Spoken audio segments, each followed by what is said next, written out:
Admiral stood in the grand chamber of Aura, watching as the 12 representatives of the Galactic Council took their seats. The chamber was enormous, with walls that seemed to stretch into infinity. Each council member sat on a floating platform that glowed with their species' traditional colors. Felt small in this place, but he refused to show it. He kept his back straight and his face calm. Beside him, Dr. Bay clutched a data pad in her hands. She was Earth's chief scientist and their last hope. They had come to defend humanity against charges that knew were unfair. For 70 years, humans had been part of this galactic community. They had followed the rules, paid their taxes, and helped in 3 different wars. But now the council wanted them gone. Counselor arose from his platform. He was tall, with skin that shimmered like oil on water and eyes that had no pupils. His species, the Aryans, had led the council for thousands of years. When he spoke, his voice echoed through the chamber like thunder. "We gather today to address the human problem," began. "In only 70 years, this species has expanded to 47 worlds. They have built the 3rd largest fleet in the galaxy. They have developed weapons we did not authorize. They are aggressive, unpredictable, and dangerous." Felt anger burning in his chest, but he remained silent, would speak for them. That was the plan. A continued listing humanity's so-called crimes. Humans bred too quickly. They adapted too fast. They asked too many questions about council decisions. They pushed too hard for better trade deals. With each accusation, realized the truth. The council was not afraid of what humans had done. They were afraid of what humans might become. When I finally finished, stepped forward. Her voice was clear and strong, even though knew she was terrified. "Honorable council members," she said, "everything Counselor has said is true. Humans have expanded. We have built ships. We have grown. But we have done nothing that breaks your laws. We have done nothing that other species have not done. The only difference is that we have done it faster." She held up her data pad. "I have here the expansion records of every council species. The Aryans colonized 60 worlds in their first century of space travel. The Empire took 90 worlds. The Collective took over 200. Humanity has 47 worlds after 70 years. We are not exceptional. We are simply younger and more energetic." A murmur ran through the council. Some members shifted uncomfortably, but A's face showed no emotion. "You speak of numbers," I said, "but you ignore context.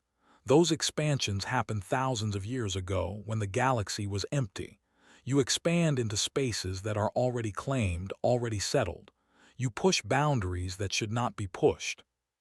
"We have settled empty worlds," protested. "Worlds that no one wanted, harsh worlds, difficult worlds. We have made them livable through hard work."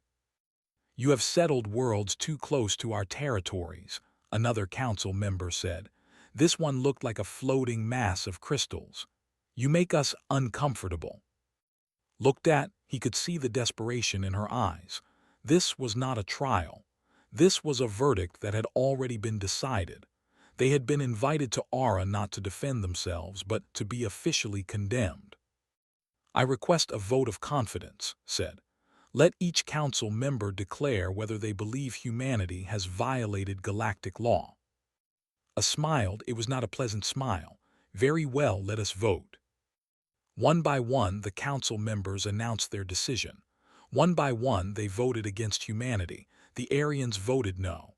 The Empire voted no. The Collective voted no. On and on it went 12 times. 12 votes against humanity. 0 votes in support. "The council has spoken," I declared. "Humanity is found to be a destabilizing force in the galaxy. You are aggressive, dangerous, and unwelcome. Therefore, you are hereby banished from all recognized space. You have 6 months to evacuate all your colonies. You will be escorted to the outer rim, beyond which you may never return." His data pad fell from her hands and clattered on the floor. Felt like someone had punched him in the stomach. Banished. 3 billion humans, scattered across dozens of worlds, all to be uprooted and cast into the unknown. "This is madness," said, speaking for the first time. You cannot simply throw away an entire species because you fear competition. We can, said simply. We have, the vote is final, you have 6 months. The next weeks were chaos. Every human colony received the evacuation order. Ships scrambled to pack entire populations. Families were torn apart. Businesses that had taken decades to build were abandoned.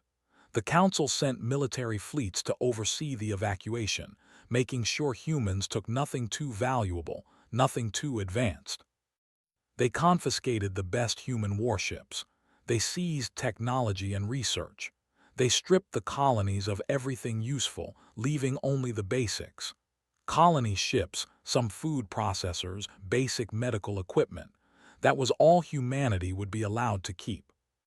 Commanded the evacuation fleet. He watched as ship after ship filled with refugees. Children crying for homes they would never see again. Old people who had built entire lives now reduced to carrying single bags of belongings. Scientists forced to destroy their work rather than let the Council take it. The fleet gathered at the edge of known space. 3,000 ships of various sizes, carrying every human in the galaxy. Ahead of them lay the Void Sector, a region of space so dangerous that no Council species had ever successfully colonized it. Radiation storms, gravity wells, hostile alien creatures. The Void had killed every expedition sent into it. That was where humanity had to go. On the last day, broadcast a message to every human ship. I know you are scared. I know you feel betrayed. The Council has thrown us away like garbage. They think we will die in the void. They think we will be forgotten. He paused, letting his anger show. But we will not die, we will survive. And one day we will return. The Council thinks they have seen the last of humanity. They are wrong. We will remember this day. We will remember every injustice. And when we return, they will understand what they have created. As the fleet entered the void, watched the Council ships turn back. He heard A's final transmission, broadcast to the human fleet like a curse. You are banished and forgotten. May the void claim you. Turned off the transmission. He looked at the dark, dangerous space ahead. No, he said quietly, the void will forge us, and we will become something you cannot imagine. The Council ships disappeared behind them.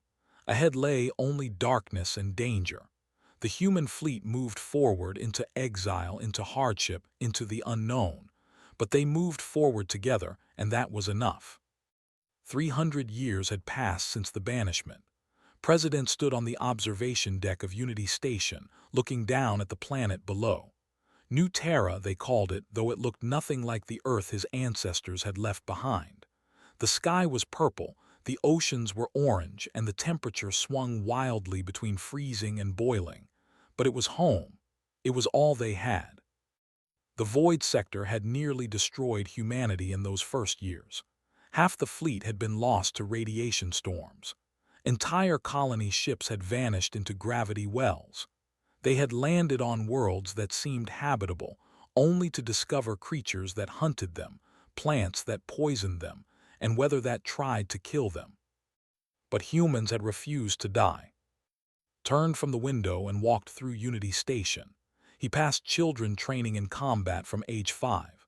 He passed engineers working on ships built from salvaged materials. He passed gardens where every plant was carefully grown in artificial environments. Nothing came easy in the void. Everything required work, sacrifice, and constant vigilance. General Na met him in the command center. She was 40 years old but looked older. Everyone in the void aged faster. The stress, the constant danger, the hard work, it wore on people. Status report said. We now control 48 worlds, Na replied. Population is 3.7 billion. The latest colony on is stabilizing. They lost 30% of their initial population to the acid storms, but the survivors have adapted. 30% felt the familiar weight of leadership. Every number was people. Every statistic was lives lost. But this was the reality of the void. You adapted or you died. And the military buildup? He asked quietly. Nug glanced around to make sure no one could hear them. Proceeding on schedule, we have 67 Wraith-class warships completed, another 100 in construction. The new quantum slip drive has been installed on all combat vessels. The quantum slip drive was humanity's secret weapon. Engineer Park had developed it 20 years ago, working in a laboratory built inside a hollowed-out asteroid. The Council had taken all of humanity's advanced technology during the banishment. So humans had to invent new technology, better technology, technology born from desperation. The slip drive let human ships move through space in ways that the old physics. They could appear and disappear like ghosts. They could maneuver in ways that should have been impossible. Had died 5 years ago, but his invention would be his legacy. The Council thinks we're dead, said. They haven't sent a single ship to check on us in 200 years. Good, Na replied. Let them think we're dead. Let them forget we exist. When we return, they won't be ready. Looked at a map of the void sector on the wall. Red dots marked human colonies. Blue lines marked shipping routes. Green zones marked areas they had cleared of hostile creatures. It had taken 3 centuries, but humanity had turned the deadliest region of space into their home. The phrase "never again" was written on every ship, every station, every colony building. Never again would humanity be weak. Never again would they trust others to protect them. Never again would they be cast aside. A young officer approached them. Mr. President, Captain Wu is ready for his mission briefing. Nodded and followed the officer to a secure briefing room. Captain Wu Han was one of their best. He commanded a stealth ship called the Revenant, one of the first vessels equipped with the new cloaking technology.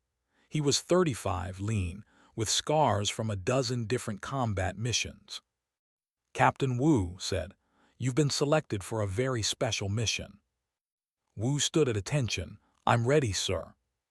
"We're sending you beyond the void," explained. "Into Council space. Your mission is reconnaissance only. We need to know what the galaxy looks like now.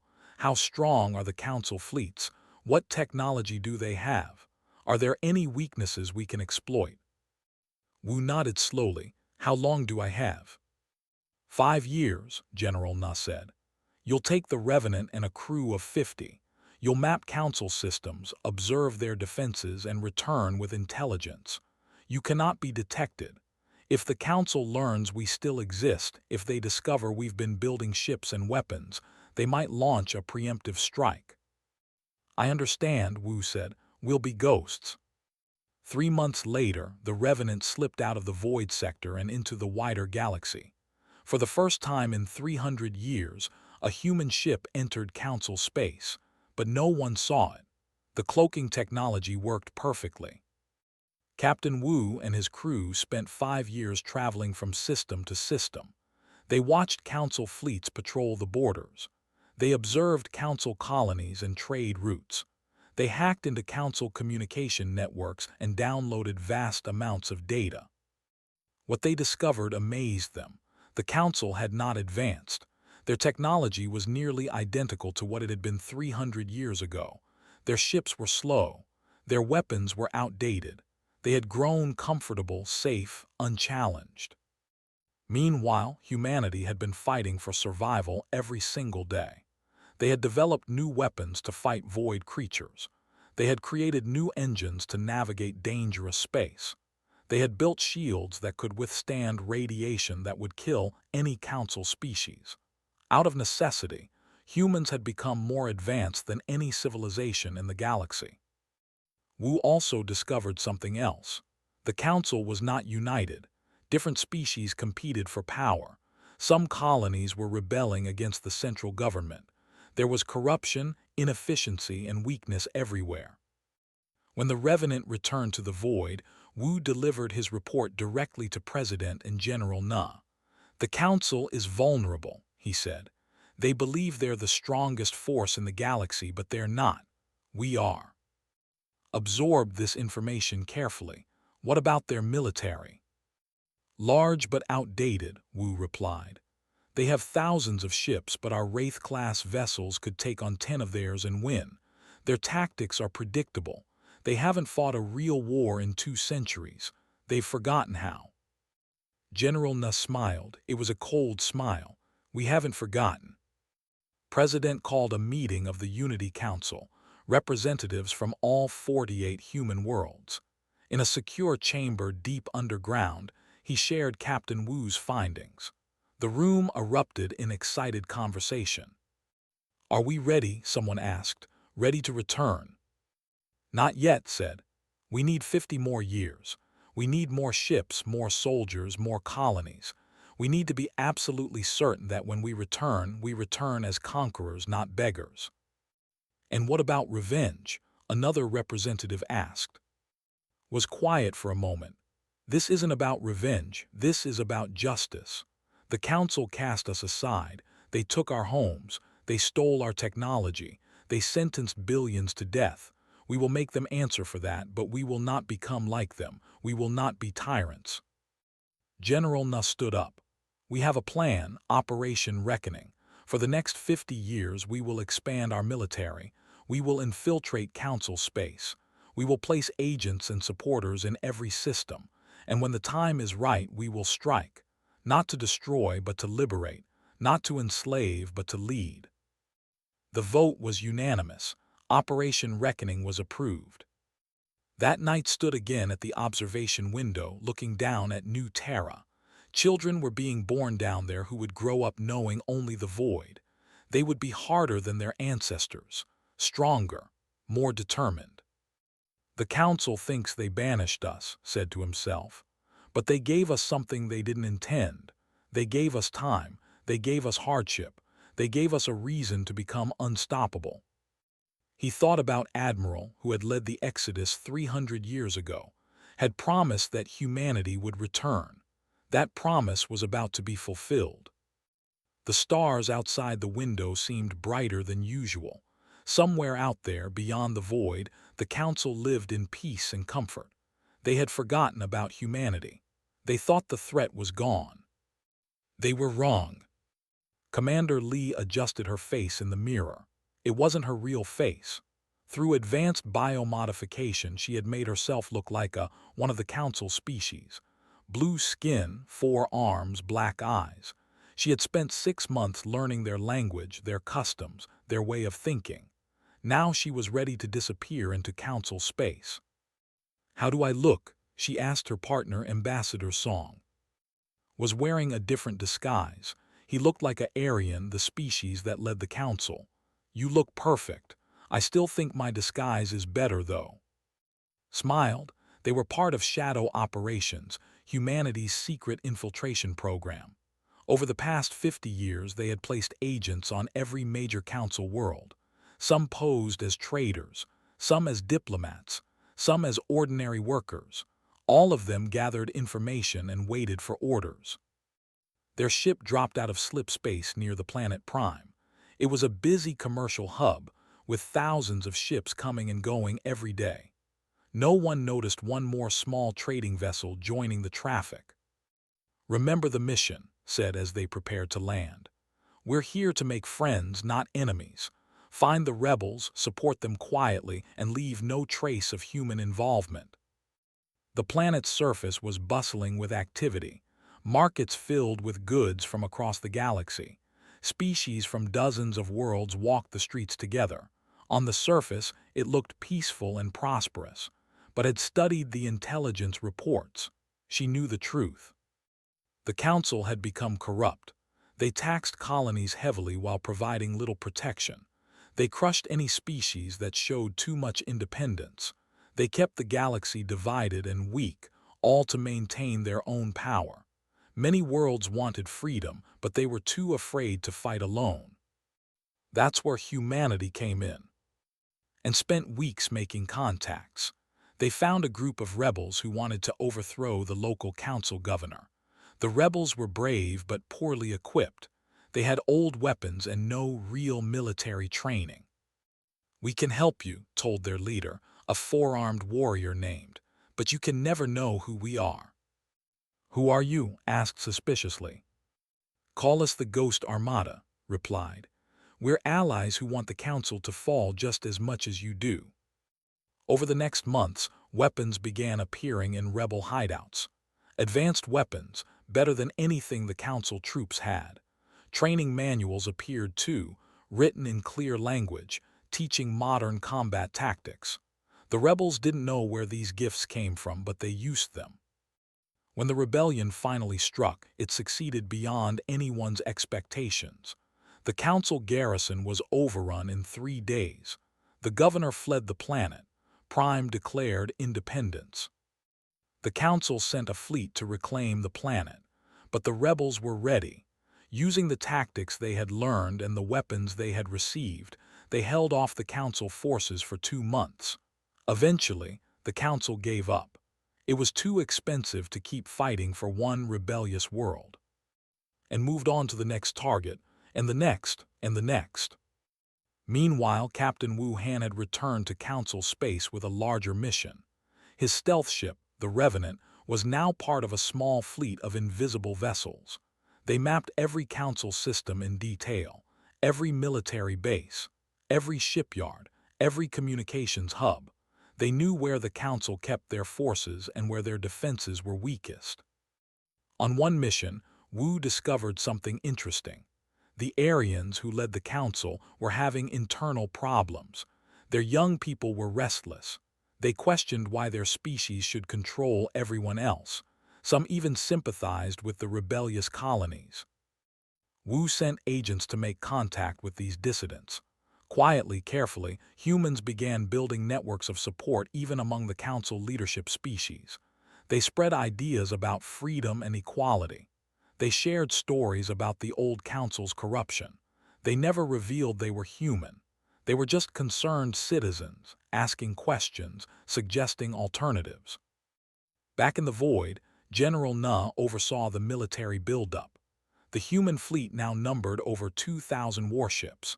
Every vessel was equipped with slip drives, cloaking technology, and weapons designed to fight in the harshest conditions. Human soldiers trained constantly, learning from 300 years of survival in the deadliest region of space. President watched it all come together. The pieces of Operation Reckoning were falling into place. Rebel movements on 50 Council worlds, intelligence on every military installation, a fleet powerful enough to challenge the entire Council, agents positioned at every level of Council society. "How much longer?" he asked General Na during one of their private meetings. 10 years, Na replied. "We need 10 more years to complete our positioning, then we'll be ready." But events in Council space were accelerating. The rebellions that humanity had quietly supported were spreading. More and more worlds were declaring independence. The Council was struggling to maintain control. They didn't understand what was happening. They blamed each other, suspicious that one species was secretly undermining the others. The truth was much simpler. Humanity was undermining all of them. Ambassador had infiltrated the highest levels of Council government. Wearing his Aryan disguise, he worked as an aide to Counselor himself, the same leader who had banished humanity 300 years ago. Was old now, ancient even by Aryan standards. But he still held power, still made decisions that affected billions of lives. Listened to every conversation, every document. He learned every secret, and he passed it all back to human intelligence. One day stood in the Council chamber, watching as I addressed the assembly. "These rebellions threaten everything we have built," I said. "We must crush them without mercy. We must show strength." The other Council members agreed. They authorized massive military deployments. They planned to destroy the rebel worlds completely, to make examples of them. Sent an urgent message back to the void. "They're planning genocide, multiple worlds, billions of lives. We need to accelerate the timeline." President called an emergency meeting. "We're not ready," someone argued. "We need more time." "We don't have more time," replied. "The Council is about to massacre innocent people, people we've been helping. We can't let that happen." General Na looked at the tactical displays. If we move now, we can win. It will be harder than if we waited, but we can do it. What about the element of surprise? Another general asked.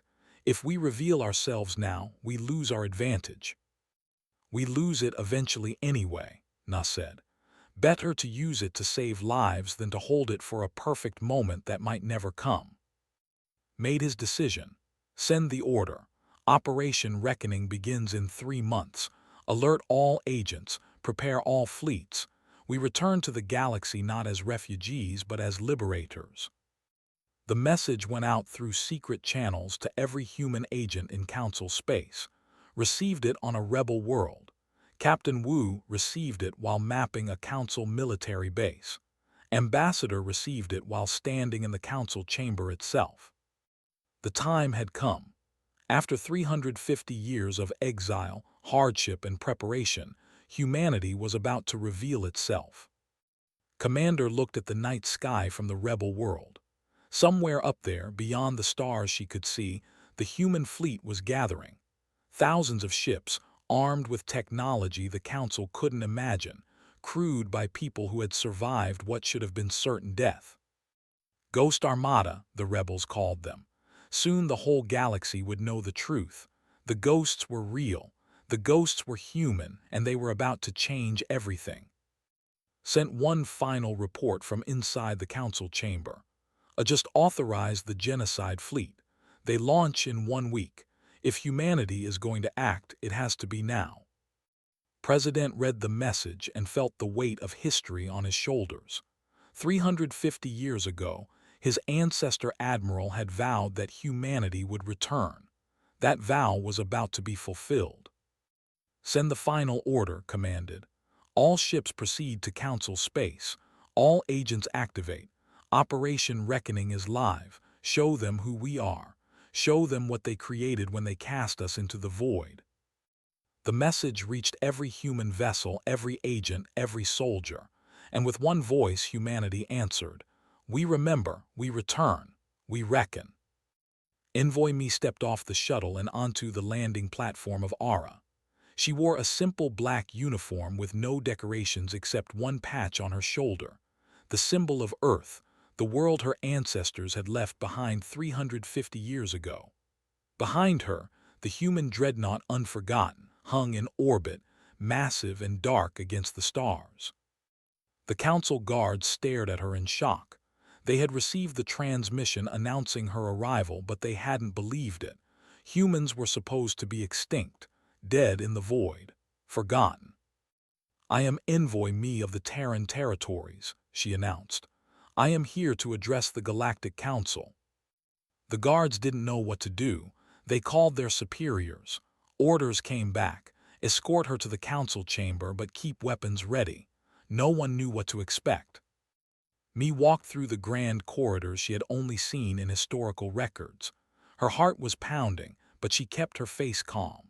She thought about the billions of humans who had suffered in the void, the children who had died in radiation storms, the colonists who had frozen or burned on hostile worlds, all of it because the Council had been afraid. The Council chamber was exactly as it had been 350 years ago. The 12 floating platforms, the representatives of each species. And there, on the highest platform, sat Counselor He looked ancient now, barely able to move, but his eyes were still sharp. This is impossible, said. Humans are extinct. We're very much alive, Me replied. Her voice echoed through the chamber. We survived the void, we adapted, we grew stronger, and now we have returned. How dare you enter this chamber uninvited? Another counselor said. Me smiled. It was not a friendly smile. You invited us. 350 years ago, you sent us to die in the void. Consider this our response to that invitation. She pulled out a data device and projected images around the chamber. Images of human worlds, human cities, human fleets. The council members gasped. There were dozens of worlds, billions of people, thousands of ships. We have a message for you, Me said. Surrender your military forces. Step down from power. allow the formation of a new democratic galactic government, or be removed by force. A laughed, it was a weak, wheezing laugh. You threaten us, you are one species, we are 12. Our fleets number in the tens of thousands, you have nothing. We have everything, Me said quietly, and I'll prove it. She pressed a button on her device. Across the galaxy, human fleets emerged from slip space in 50 different systems simultaneously. They appeared without warning, their cloaking technology dropping all at once. Council defense stations barely had time to send distress signals before human warships opened fire. In the council chamber, Me projected live feeds from these battles. The councilors watched in horror as their mighty defenses were destroyed in minutes. Human ships moved like nothing they had ever seen, appearing and disappearing, striking from impossible angles. Council vessels that had seemed invincible were torn apart by weapons that cut through shields like paper. Stop this, A commanded. Stop this now. No, Me said. You wanted us gone, you got your wish. We were gone for 350 years. During that time you grew soft, we grew hard, you stagnated, we innovated, you forgot how to fight, we never stopped fighting. Supreme Admiral Ho Sung commanded the human fleet from his flagship.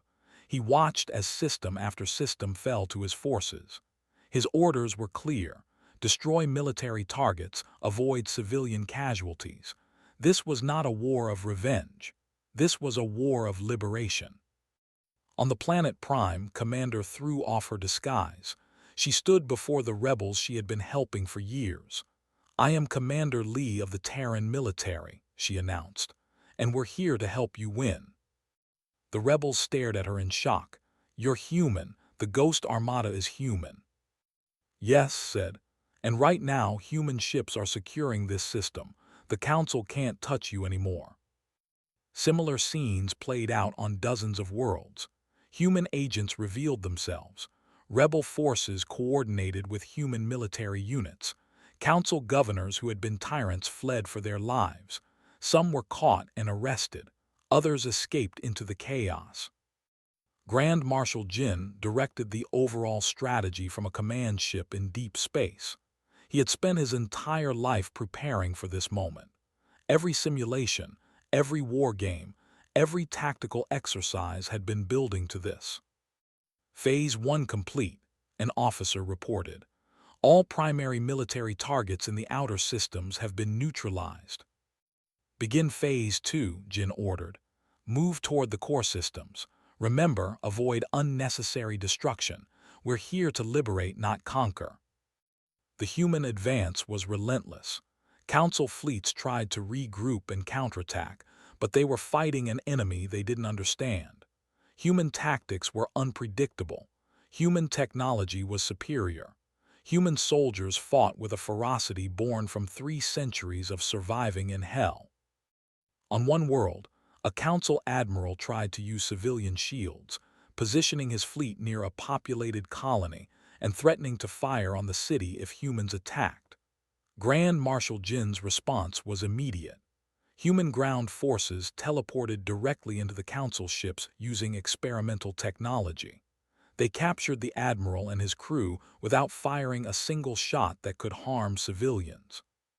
The admiral was brought before Jin. How did you do that? He demanded. Teleportation is impossible. It was impossible with council technology, Jin replied. But we stopped using your technology 300 years ago. Now surrender your forces, or I'll continue this conversation with your second-in-command. Within 3 weeks, the Council's military was shattered. 50 systems had fallen.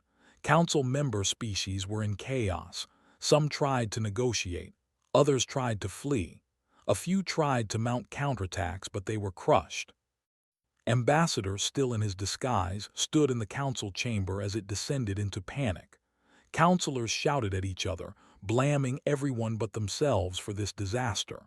A sat silent, his face pale. We must sue for peace, one councilor said. Never, another shouted. We must fight to the last. With what? Asked, speaking up for the first time. Your fleets are gone, your defenses are destroyed, You have nothing left to fight with. I looked at him with suspicious eyes. Who are you? Reached up and began removing his disguise, the biomodification dissolving under his touch. His real face emerged, human features replacing the Aryan appearance. I am Ambassador Song. I've been working beside you for 10 years, counselor, learning your secrets, watching your corruption, waiting for this day. I tried to stand but couldn't. He was too old, too weak. This is impossible. You keep saying that, said, but it keeps happening anyway. The final battle occurred at Ara itself. The entire remaining council fleet gathered to defend their capital world. Over 5,000 ships, the largest force ever assembled. They waited in orbit, ready to make their last stand. Admiral Ho Sung's fleet arrived precisely on schedule. 1,000 human ships against 5,000 council vessels. The odds seemed impossible. All ships, Ho transmitted. Remember why we're here. Remember what they did to our ancestors. Remember what we've survived. Show them what humanity has become. The battle began at dawn on Ara. The sky lit up with weapons fire. Ships exploded on both sides, but the outcome was never in doubt. Human ships were simply better, faster, more maneuverable, more deadly. One by one, Council ships were disabled or destroyed. Human forces targeted engines and weapons, trying to force surrenders rather than kills. Some Council captains accepted defeat gracefully, others fought to the end. After 12 hours it was over. The Council fleet was gone. Human ships held orbit over Ara. The planet's defenses were offline. The Council had nowhere left to run. Envoy Mi stood before the Council one final time. Around her, the chamber was damaged from nearby explosions. Half the Council members were missing, having fled or been arrested. Only a remained, too old and stubborn to leave. It's over, Mi said. Your empire has fallen, but we're not here to destroy you. We're here to build something better, something fair. Something that won't throw away entire species because they're afraid of competition.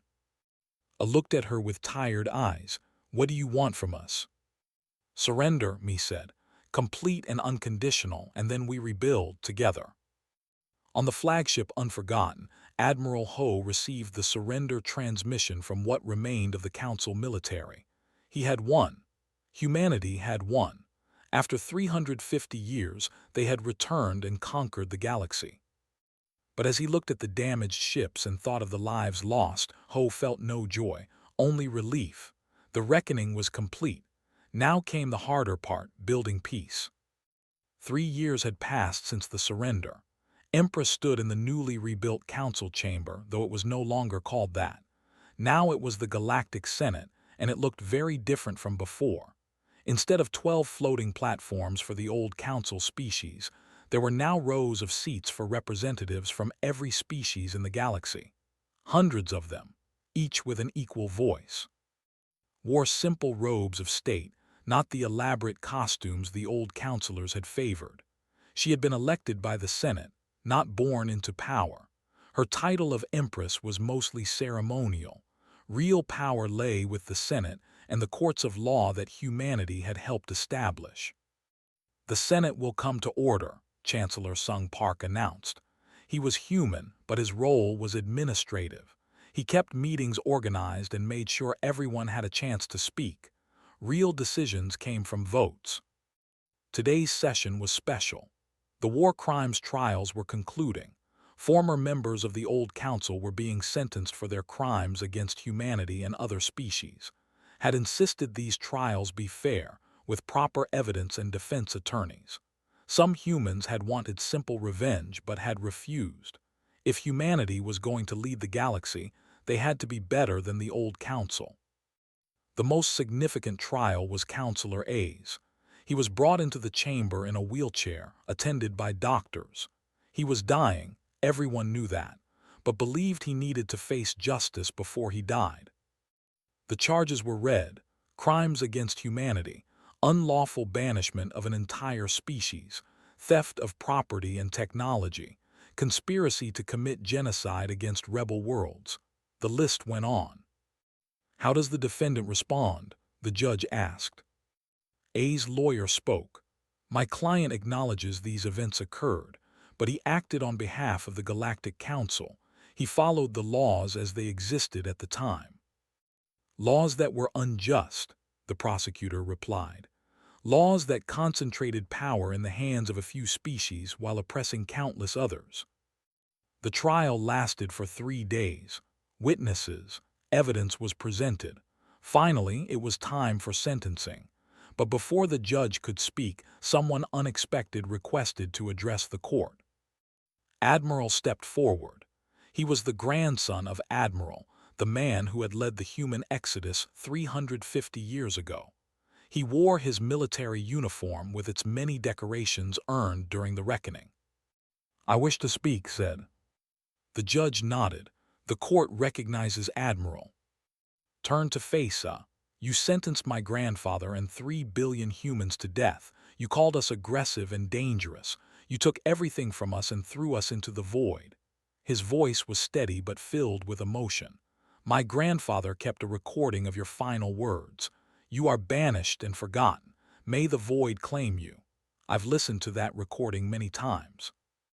The chamber was completely silent. Everyone waited to hear what would say next.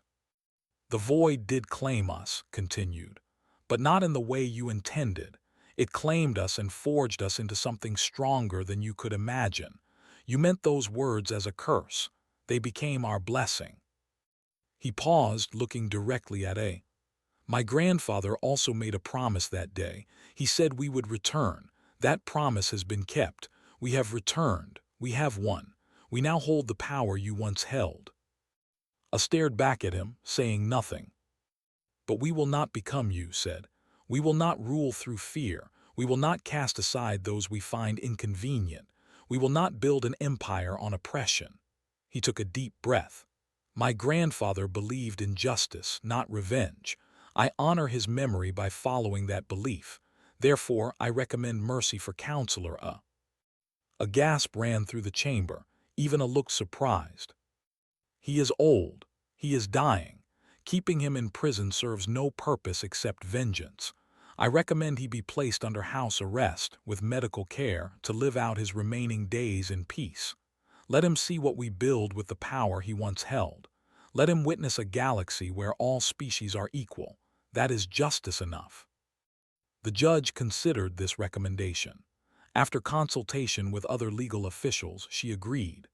Counselor A is found guilty on all charges.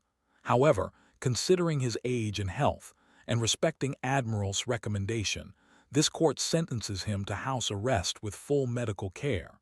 He will live to see the galaxy he tried to control become something better. A was wheeled out of the chamber. As he passed Admiral, he spoke for the first time. "Thank you." It was barely a whisper, but heard it. After the trials concluded, Empress focused on rebuilding. The old council had left behind a galaxy full of problems. Enslaved species that needed to be freed, oppressed colonies that needed representation, trade systems that needed to be made fair, technology that needed to be shared. Chancellor Sung Park led the efforts to include every species in the new government. "It doesn't matter how small your population is," he told representatives from minor worlds. "You get the same vote as everyone else. That's what equality means." Some of the old council species struggled with this new reality. The Aryans, who had led for thousands of years, found it hard to accept being equal with species they had once considered inferior. But they adapted slowly, learning to participate rather than dominate. The Empire, grateful for humanity's help during the rebellions, became one of humanity's strongest allies. Commander, who had worked with their rebels, was appointed as ambassador to their worlds. She helped bridge the gap between culture and human values. But not everything was easy. Some groups resisted the changes. Terrorist attacks occurred on several worlds. Old Council loyalists tried to sabotage the new government. Human military forces, still the strongest in the galaxy, had to maintain peace while also showing restraint. "We could crush all resistance easily," General Na told Empress during one security briefing. Our military is unmatched. That's exactly why we won't, replied. If we rule through force alone, we become what the old council was. These people need to see that we're different. Give them time. Show them that this new system works better than the old one. One of the most important changes was technology sharing. Humanity had developed incredible advances during their time in the void. Now they shared it freely.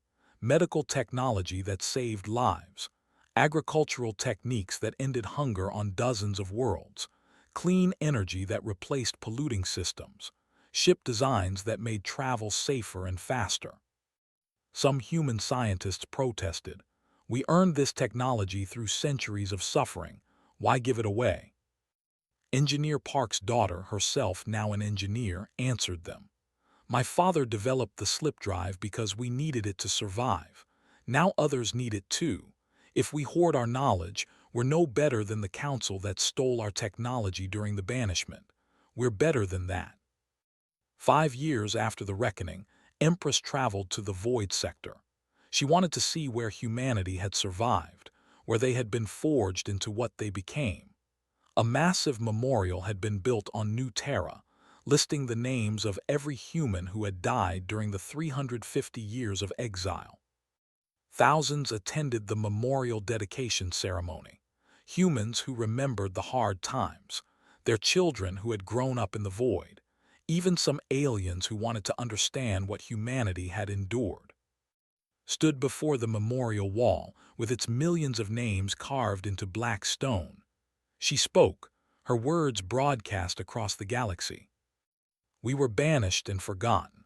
We were sent to die in the void, but we refused. We survived. We adapted. We became stronger than anyone imagined possible. She paused, looking at the names. These people died building the foundation of what we have now. They died in radiation storms, on hostile worlds, fighting creatures that hunted us, struggling to grow food on planets that rejected life. They died so that their children could live, so that humanity could continue. Turned to face the crowd. The old council thought they were punishing us, but they gave us something precious. They gave us purpose. They showed us what injustice looks like, and we vowed never to inflict that on others. They meant to destroy us, but they created us. She gestured to the assembled crowd, which included representatives from dozens of species. We are now the dominant power in this galaxy. We could rule as tyrants. We could seek revenge for every wrong done to us, but we won't. We will lead with justice. We will build a galaxy where no species is ever cast aside again, where power comes with responsibility, where strength is used to protect, not oppress. An old Aryan in the crowd stood up. He was a scholar, not a politician, who had studied human history. Why? He asked. Why show us mercy? Why share your power? We would not have done the same for you. Looked at him kindly. I know, that's exactly why we must.